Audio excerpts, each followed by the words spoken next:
Salut à tous et bienvenue dans l'intro aujourd'hui pour une nouvelle présentation de réplique d'Airsoft. Une réplique qui me vient de mon webmaster. Alors c'est pas mon webmaster, mais c'est lui qui s'occupe un petit peu du blog quand il y a un petit souci technique. Marik qui a acheté un SCAR et il s'agit du SCAR SC Subcompact qui vient tout juste de sortir chez Cybergun et je vous propose qu'on le découvre ensemble.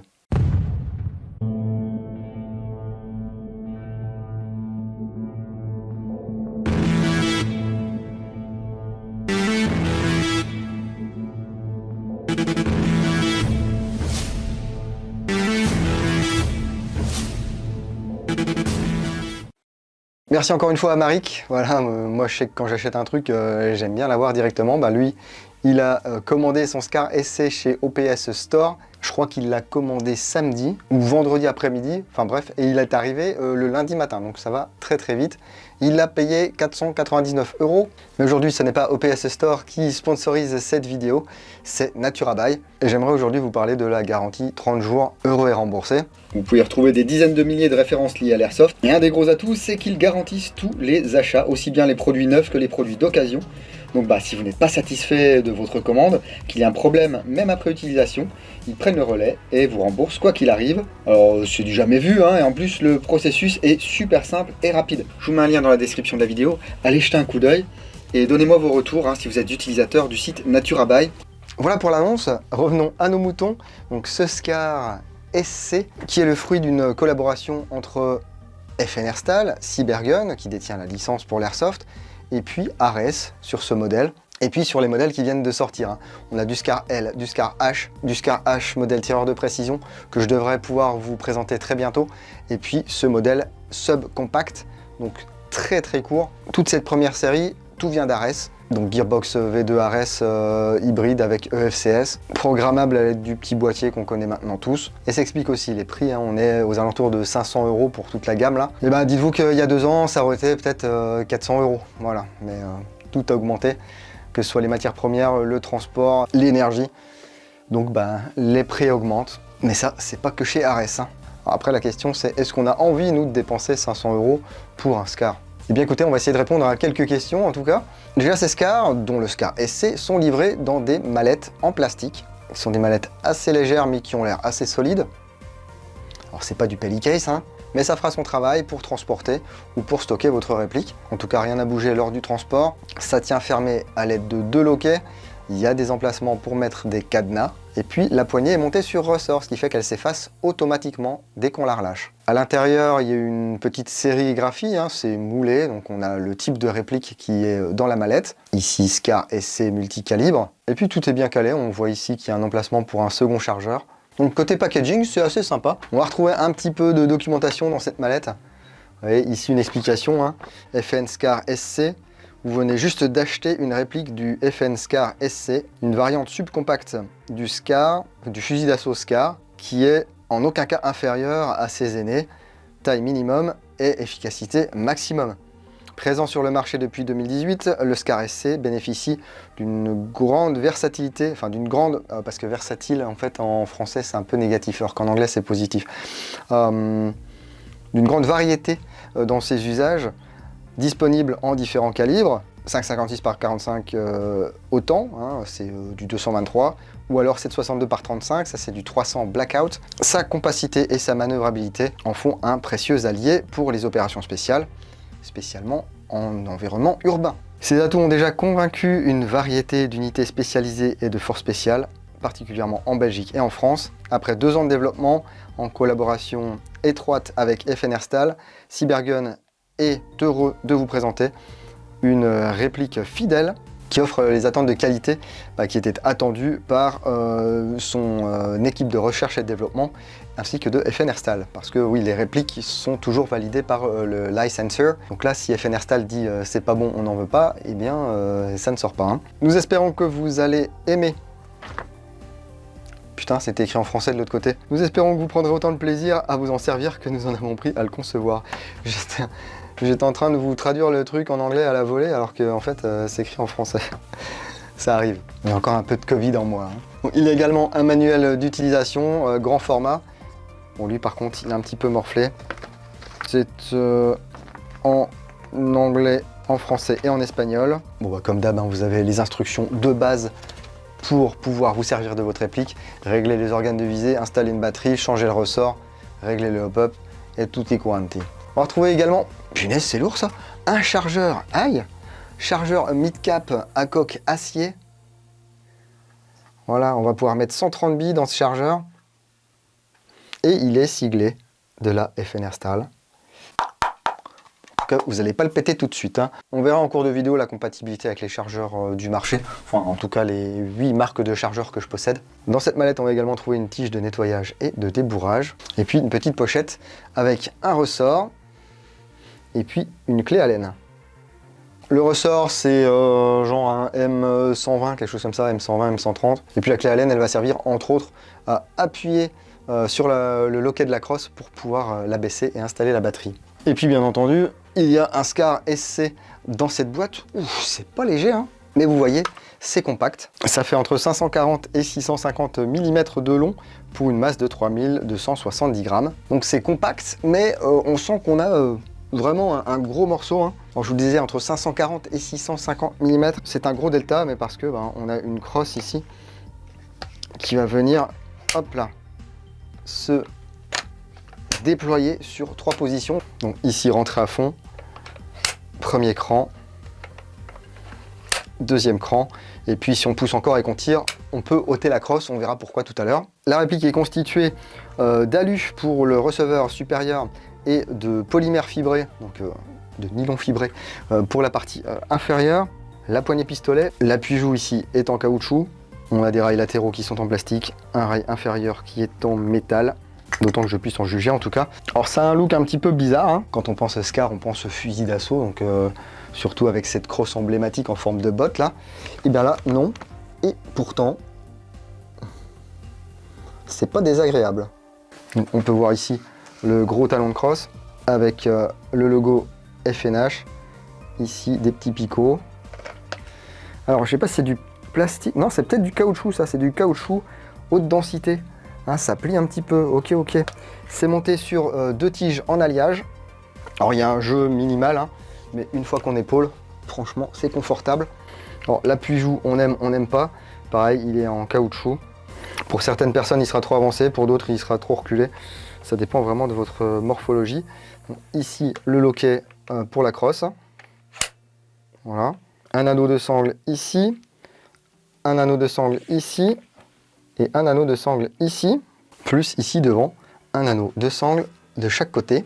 On ne manquera pas de point d'attache sur ce SCAR. La poignée pistolet, alors c'est une poignée type M4, sauf qu'on n'a pas ici le petit ergot qui nous embête tous là. Enfin en tout cas moi, il m'embête depuis des années ce machin, c'est pour ça que j'aime pas beaucoup les poignées pistolet de M4. Le sélecteur de tir est ambidextre, 3 positions, safe, semi et auto, voilà.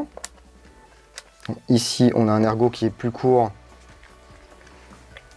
que là, hein, voilà, ou la palette plutôt est un petit peu plus longue. Donc on a des marquages ici, FNR Stahl, Belgique, FN SCAR SC multicalibre, le numéro de série. Ici on a un petit autocollant qui va vite dégager, pas de marquage de ce côté-là.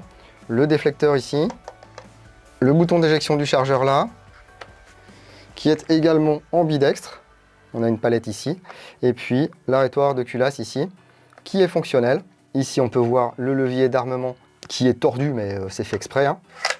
Ça vient se bloquer. Ici, on a la molette de réglage du hop-up. Elle est bien ferme, hein, c'est cool. Et puis le hop-up fonctionne bien. Je sais pas, peut-être à un quart du hop-up, même pas. Et je lève de la 0,28 fastoche. Hein. Une fois que j'ai réglé mon hop-up, j'appuie ici, hop. Ça a tendance à rebondir un petit peu et à revenir en arrière. Donc n'hésitez pas, vous mettez un petit coup. Sinon, vous aurez ici une légère ouverture au niveau de la fausse culasse. Ça peut être un peu disgracieux. Donc c'est chouette, hein, comme d'habitude avec un SCAR, que vous soyez droitier ou gaucher, vous ne serez pas perdu. Au niveau du pontet et de la queue de détente, il n'y a rien de vraiment exotique. Hein. On a de la place pour tirer avec des gants. Ce qui est sympa, je vais vous faire écouter. Gearbox FCS, donc micro-contact. Oh, j'avais oublié le joli marquage FNR Stahl ici.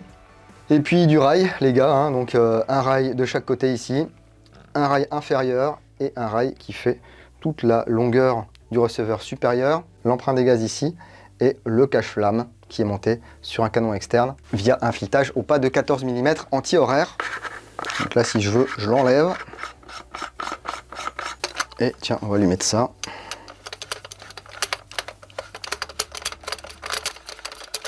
On ne pourra pas le visser à fond, je pense, mais voilà. Bon, c'est sûr qu'on perd un petit peu l'aspect compact, mais ça fait un look assez sympa.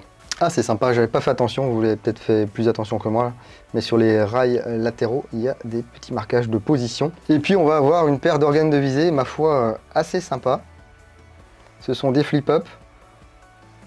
C'est la première fois que j'en vois des comme ça. On appuie ici pour le déplier, hop et hop. Et la particularité de ce guidon, c'est qu'on va pouvoir le régler en hauteur ici, mais également en dérive en utilisant cette molette. Même chose sur la hausse ici. Voilà, donc deux petits orifices. Ici, on peut hop, basculer pour avoir un diamètre différent, plus ou moins marqué, hein. Une molette ici pour régler en dérive et une molette ici pour régler en hauteur. Et ça, c'est vraiment cool si vous ne voulez pas utiliser de point rouge, parce que vous allez vraiment pouvoir régler vos organes de visée aux petits oignons. La visée est claire, elle est agréable. Non, c'est bien, hein. Je sais pas comment je vise là. Ouais, comme ça, ouais, c'est bizarre. Non, en fait, ça le fait bien. Je vous propose d'installer une batterie dans ce SCAR. Ici, pour plus de facilité, je vais ôter la crosse. Vous n'êtes pas obligé. Ici, au niveau du levier, vous avez un orifice. Je prends la clé Allen qui est fournie. Je fais une légère rotation, voilà, j'appuie.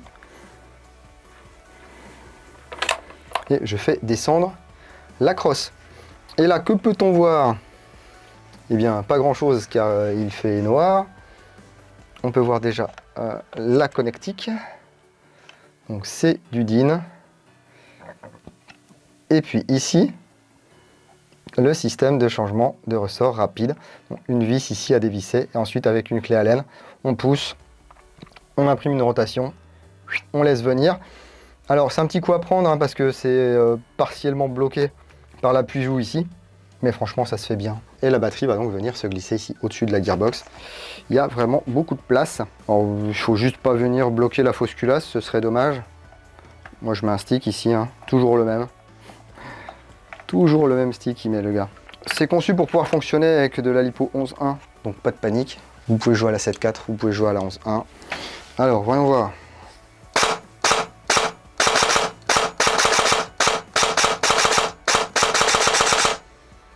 Plutôt pas mal.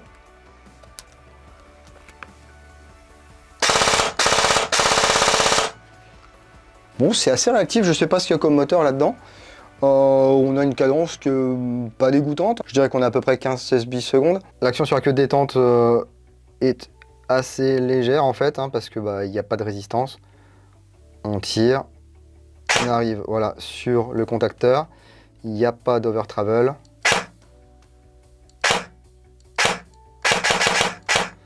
Et le reset est quasiment instantané.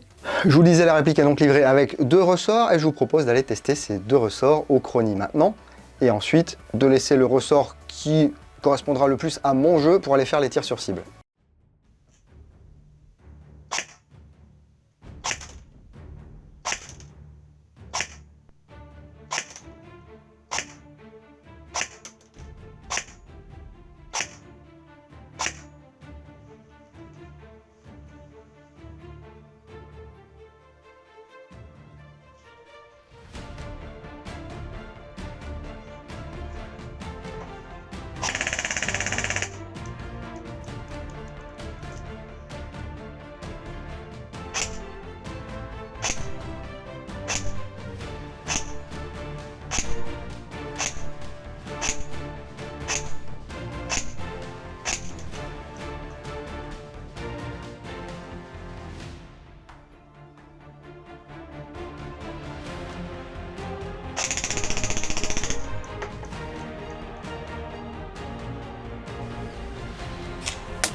Bon écoutez, c'est pas mal ça, hein, dites donc. Alors, je suis un petit peu étonné, je pensais qu'ils auraient prévu de mettre un ressort qui tire dans les, allez, 300 fps et un autre dans les 350.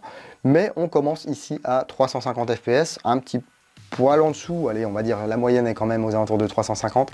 Et puis un gros ressort qui va nous permettre d'aller au-delà des 400. Bon, perso, je m'amuserai pas à jouer au-dessus de 400 avec ce genre de truc, parce qu'on est en France et que bah, généralement c'est pas très bien vu, même si bon, on est en dessous des 2 joules quand même. Mais par contre, 350 fps, pourquoi pas. Et puis on peut toucher une cible assez facilement. Ici, j'ai ma cible à 47 mètres. Franchement, si la cible avait été à 55 mètres, je pense que j'aurais touché tout pareil. Le hop-up est efficace, malgré le fait que tout soit neuf, non rodé. J'ai même pas nettoyé le canon. Quand je reçois une réplique pour moi, la première chose que je fais, c'est que je dégraisse le canon et je joue un hop-up. Hein. Là, non, tout sorti de boîte, c'est comme ça. Donc je vais vous montrer comment on change le ressort. Même principe que tout à l'heure, on appuie, on fait glisser. Je prends un tournevis plat assez large, et si je viens débloquer, voilà, la vis qui permet bien de maintenir le guide de ressort d'aplomb. Il suffit de la déverrouiller et puis ensuite ça vient à la main. Voilà. J'aurais préféré 2 crans, hein, moi je vous avoue. Hein. Un cran pour juste la basculer, mettre la batterie, et un cran pour changer le ressort tranquillou. Ensuite on utilise une clé Allen de 6. Ici je viens appuyer sur le guide, je fais un quart de tour. Voilà.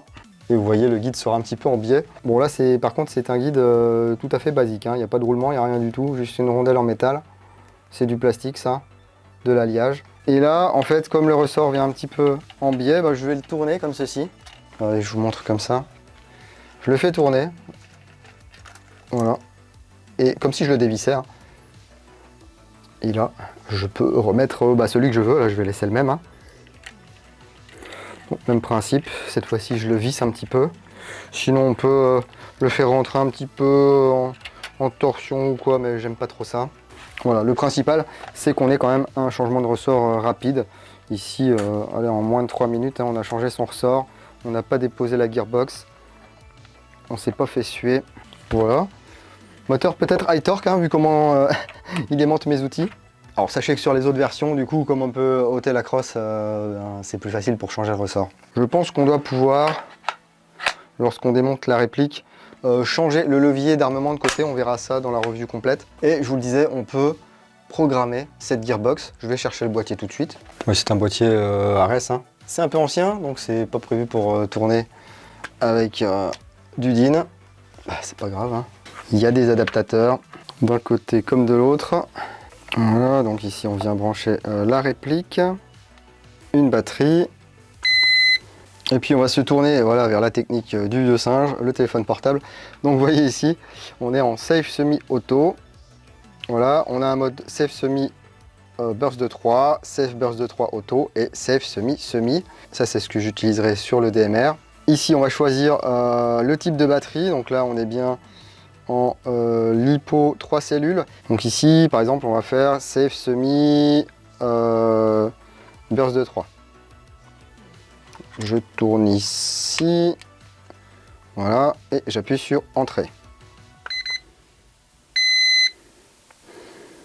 Ok, on a bien safe, semi et burst de 3. Si je veux jouer à plus de 400, qu'on me demande de bloquer ma réplique, et bien c'est le même principe, voilà. Sauf que ici, je viens sélectionner safe semi-semi. Je valide. Et là, j'ai bien semi. Je me suis remis en safe semi-auto. Je suis toujours en 11 volts 1. Ici, je branche une batterie en 7 volts 4. Il se passe rien. Et oui, comme il y a une protection, moi je lui ai dit que j'allais tourner à la 11.1 et lui il détecte moins de tension. Du coup, bah, il se met en sécurité. On va faire un petit truc de foufou. On va le configurer en lipo. Hop là.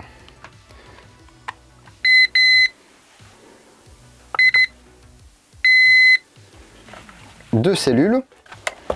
Bon, maintenant ça devrait fonctionner.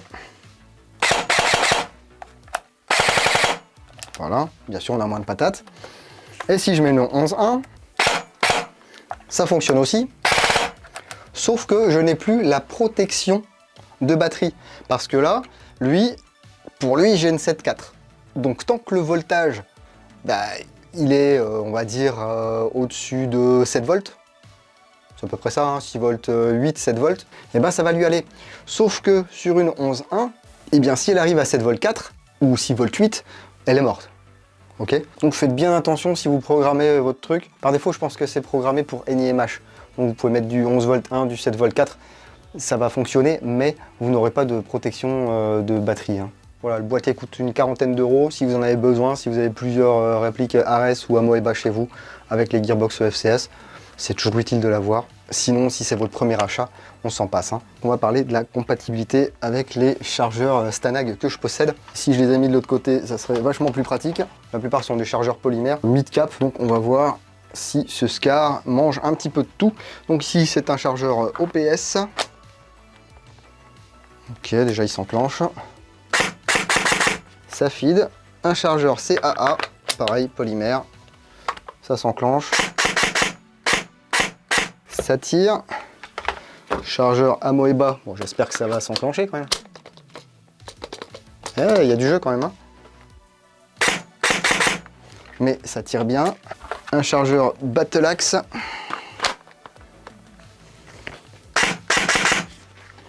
Nickel. Un chargeur Airsoft Systems. Nickel. Un chargeur Modify. Parfait. Un chargeur ATM ou d'ID si vous voulez. Nickel. Et enfin un chargeur polymère GEG. Ah.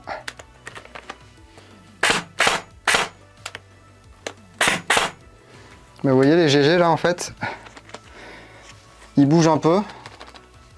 Et du coup, alors soit faut le tenir comme ça mais c'est pénible. Soit vous allez tirer une bille et ensuite ça misfeed. Ça peut être éventuellement réglé en mettant un peu de scotch au niveau du puits de chargeur. Ça, c'est vous qui voyez. Eh bien, écoutez, il est pas mal ce petit SCAR subcompact de chez Cybergun. Assemblé par Ares. Certes, c'est 500 balles. À vous de me dire si vous seriez prêt de dépenser 500 € pour ces nouveaux SCAR, entre 500 et 550 selon celui que vous choisissez. On a une réplique résolument moderne, qui est bien finie, qui est livrée dans sa mallette, avec les accessoires principaux, un chargeur mid-cap, une tigette de nettoyage, un ressort supplémentaire, une clé Allen. On a un accès facile au compartiment à batterie, il y a de la place pour mettre une batterie, il y a de la place pour pouvoir changer le ressort en moins de 5 minutes, il a des bonnes performances en sortie de boîte, et puis franchement, ça change. Hein. Ouais, le subcompact, hein, c'est sympa. Sachez que si vous n'êtes pas emballé, je sais pas, vous êtes anti-ARS, parce qu'il y a des anti-tout, hein, donc il y a forcément des anti-ARS, ou que vous trouvez ça trop cher, ou que vous aimeriez du recul, une version AEG de chez Bolt est prévue, et une version moins chère AEG de chez Syma est prévue également. Je n'ai pas les dates, pour l'instant ce sont les ARS qui sortent en premier, mais voilà, dites-vous que ça ne sera pas le seul SCAR SC disponible sur le marché. Il y en aura pour toutes les bourses et pour ceux qui veulent. Hein. Il y aura peut-être même du GBBR, qui sait. En tout cas, moi je remercie encore une fois Maric parce que j'étais très content de découvrir ce SCAR SC. Du coup, j'ai encore plus hâte de recevoir la version DMR parce que d'une part, celle-ci, je pourrais la garder. Et puis d'autre part, j'adore la crosse du DMR. Et puis on l'a pris aussi en biton. Ici, je vous montre un petit peu de noir. La prochaine fois, on vous montrera du biton si on peut. Donc, non, pour moi, là, c'est vraiment une sortie très sympa. Mais bon. Comme d'habitude, je vous ai montré ce SCAR SC, je vous ai dit ce que j'en pensais. À vous désormais de vous exprimer dans les commentaires de cette vidéo. Dites-nous tout, est-ce que vous vous l'êtes déjà procuré? Est-ce que vous l'avez déjà essayé? Est-ce que vous en êtes content? Est-ce que vous n'en êtes pas content? Est-ce que c'est quelque chose qui vous laisse froid? Est-ce que c'est quelque chose qui vous plairait? Eh bien, dites-nous tout. De manière intelligente si possible. Et puis n'oubliez pas de lâcher un gros like pour cette vidéo, ça fait toujours plaisir. Abonnez-vous, activez les notifications, ça permet d'en louper le moins possible. Mais si vous ne voulez rien louper de ce qui se passe dans l'antre, suivez-moi sur Facebook, sur Instagram, sur Twitch et sur www.l'entredudingo.com.